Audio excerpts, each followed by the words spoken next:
период с 9 по 13 июля 2015 года белорусская делегация находилась с визитом в селе Копчак, где 12 июля состоялось подписание протокола о намерениях между селом Копчак и городом Быхов, Могилевская область, Белоруссия.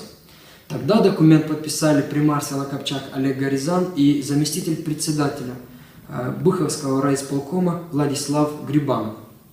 В церемонии подписания, также важно отметить, данного протокола о намерении приняли участие Башкан Гагаузии Ирина Улах и председатель Народного собрания Дмитрий Константинов.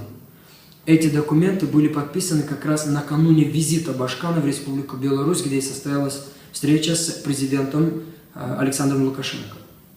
В течение 2 месяцев программа подписания соглашения была согласована с белорусскими партнерами, а Главное управление внешних связей подготовило проект договора, который должен был быть подписан 29 августа в рамках Копчакского форума.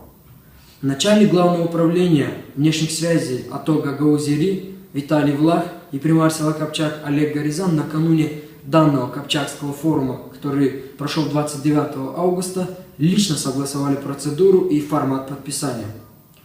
Кроме того, Виталий Влах лично подтвердил свое участие на форуме, где ожидалось и подписание данного соглашения.